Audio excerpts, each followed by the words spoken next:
আসসালামু আলাইকুম। আশা করি সবাই ভালো আছেন। আমি ডয়েলিটির শেষের দিকটা সম্পূর্ণ করে দেখাবো। এই যে এখানে আমি ৬ নাম্বার লাইন থেকে এখন কাজটা শুরু করছি। ৩টি লংয়ের উপরে থেকে আমি ৩টি চেইন দিয়ে কাজটা শুরু করব এবং ২টি লংয়ের উপরে ২ বার করে লং করে মাঝখানে ৫টি চেইন, এভাবে আমি এই কাজটা করব, এই লাইনের কাজটা করব। এই যে আমি কিছু দূর করে এসেছি এবং একটু দেখিয়ে দিচ্ছি আপনাদেরকে। এই যে এখানে আমি একটি স্লিপ নট দিয়ে এখানে জয়েন করে দেব।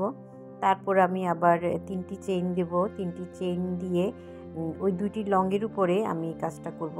একটি ডিজাইন হবে এখানে। এই যে প্রথমে একটি লং হবে, মাঝখানে ৫টি চেইন হবে। তারপরের লাইনটা আমি এখানে কাজ করব এই ৫টি চেইনের ভিতরে। এখানে ৫টি চেইন, তারপর আবার একই ঘরে আরেকটি লং দিচ্ছি আমি। এই যে দেখতে পাচ্ছেন আপনারা এখানে। তারপর আবার আমি ৩টি চেইন, এইভাবে আমি এই লাইনটা কাজ করেছিলাম। পুরো লাইনটা আমি শেষ করে নিলাম।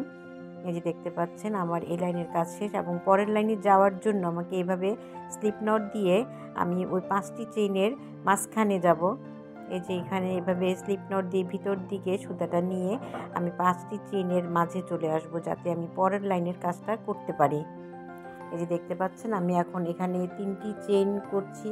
3টি চেইন, তারপর এই ঘরটার ভিতরে 5টি চেইনের ভিতরে আমি মোট 9টা ডবল ক্রোশেট করব। এই যে এখানে আমি ডবল ক্রোশেটগুলো করছি।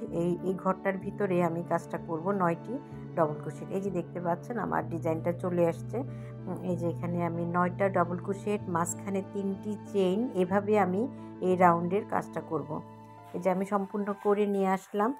এই যে এখানে আমি 9টা চেইন দিয়ে ঘরটার ভিতরে 3টি চেইন মাঝখানে রেখে আমি এই লাইনের পুরো কাজটা করেছি। তারপরের লাইনে আমি এখানে প্রত্যেকটি চেইন লংয়ের উপরে আবার লং করেছি এবং মাঝখানে একটি চেইন, এভাবে আমি এই লাইনের কাজটা করেছি।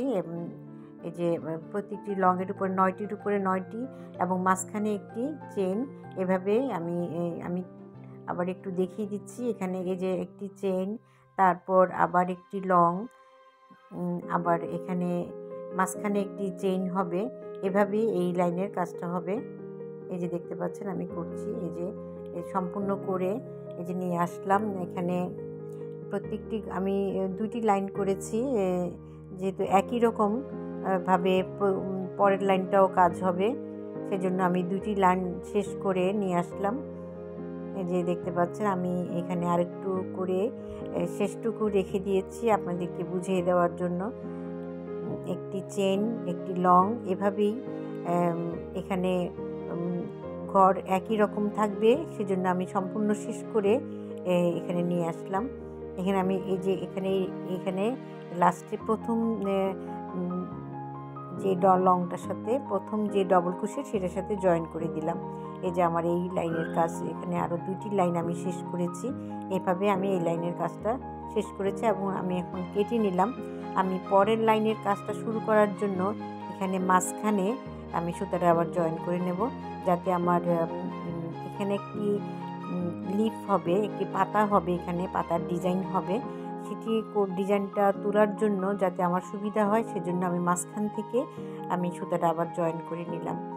এই যে দেখতে পাচ্ছেন আমি মাঝখানে সুতাটা জয়েন করে এখানে এই যে 3টি এবং লিফটার সাইজ ঠিক করার জন্য আমার এখানে ঘর আমি কমিয়ে আনবো পাশ থেকে। এবং এই যে দেখতে পাচ্ছেন আমার এখন এপাশে 5টি, ওই পাশে 5টি ঘর হয়েছে। আমি কর্নারের 2টি ঘর একসাথে জয়েন করে নেব, তাহলে আমার এখানে ডিক্রিজ হবে, আমার ঘর কমানো হবে। এখানে আমি এই যে এখানে ঘর কমিয়ে পাতার সাইজটা আমি করে আনবো।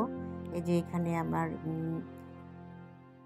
এই যে দেখতে পাচ্ছেন আমি 2-3টি লাইন একসাথে করে আমি নিয়ে আসলাম। এখানে যেহেতু ভিডিওটা অনেক বড় হয়ে যাচ্ছে, সেজন্য এখানে আমি প্রথম 9টি, তারপরে পরের 2টি লাইন আমি মাঝখানে একটি চেইন দিয়ে আমি করেছি। এই ঘরে আমি ঘর কমিয়ে এনেছি 2 পাশ থেকে। এপাশে 2টি ঘর একসাথে জয়েন করেছি, তার ঠিক একইভাবে অন্য পাশেও করেছি এবং এর পরের লাইনেও আমি দুই পাশের ঘরটা কমিয়ে এনেছি এবং মাঝখানে আমি 5টি চেইন দিয়ে একটি নেটের মতো হয়েছে। এখানে আমার লাস্টে আমার 3টি ডাবল ক্রোশেট একসাথে জয়েন করে দেওয়াতে পাতার সাইজটা পুরোপুরি চলে এসছে। এর পরের লাইনে আমি নেটের মতো করে একটি ডাবল ক্রোশেট 5টি চেইন মাঝখানে এভাবে আমি লাইনটা শেষ করেছি এবং এর পরের লাইনে আমি যে একটি লেসের মতো করে এখানে যে দুই পাশে 2টি সিঙ্গেল ক্রোশেট এবং মাঝখানে হাফ ডাবল ক্রোশেট করে এই রাউন্ডের কাজটা আমি শেষ করে এসেছি। বাকি এখানে একটু কাজ বাকি রয়ে গেছে, আমি সেটি দেখিয়ে দিচ্ছি কিভাবে আমি করলাম। যেখানে আমি হাফ ডাবল ক্রোশেট করছি, মাঝখানে 6টি হাফ ডাবল ক্রোশেট এবং কর্নারে দুপাশে 2টি সিঙ্গেল ক্রোশেট হবে। এভাবে একটু রাউন্ডের মতো একটু শেপ আসে, সুন্দর হয়, লেসের মতো হবে। এখানে এই যে রাউন্ডটা আমি শেষ করে এখানে সম্পূর্ণ করে এসেছি, লাস্টে একটু করে দেখিয়ে দিলাম। এখানে আমি 6টি হাফ ডাবল ক্রোশেট এবং এখানে এই যে সিঙ্গেল ক্রোশেট একটি এবং পরের রাউন্ডে যাওয়ার জন্য এখানে একটি সিঙ্গেল ক্রোশেট এবং মাঝখানে আবার 6টি হাফ ডাবল ক্রোশেট, এভাবেই কাজটি হবে। আমি এখানে লাস্টে একটি যে সিঙ্গেল ক্রোশেট দিয়ে এখানে জয়েন করে দেব, তারপরে স্লিপ নট দিয়ে জয়েন করে দিয়ে আমার কাজটা শেষ হয়ে গেল। আমার ভিডিওটি ভালো লাগলে আপনি একটি লাইক দিয়ে দেবেন, একটি সাবস্ক্রাইব করে আমার পাশে থাকবেন যাতে আমার নতুন ভিডিও ছাড়লে আপনার নোটিফিকেশন চলে যায় আপনাদের কাছে। এই যে আমরা 9 তারের এই কাজটি আমি ব্লকিংয়ের করার পরে আবার নিয়ে আসব, ব্লকিংয়ের পরে তার ডিজাইনটি ভালো করে ফুটে উঠবে। এই যে আশা করি আপনাদের ভালো লেগেছে, আমি সহজভাবে বুঝিয়ে দিতে চেষ্টা করেছি। সবাই ভালো থাকবেন, আজকের মতো এখানে শেষ করছি। আল্লাহ হাফেজ, আসসালামু আলাইকুম।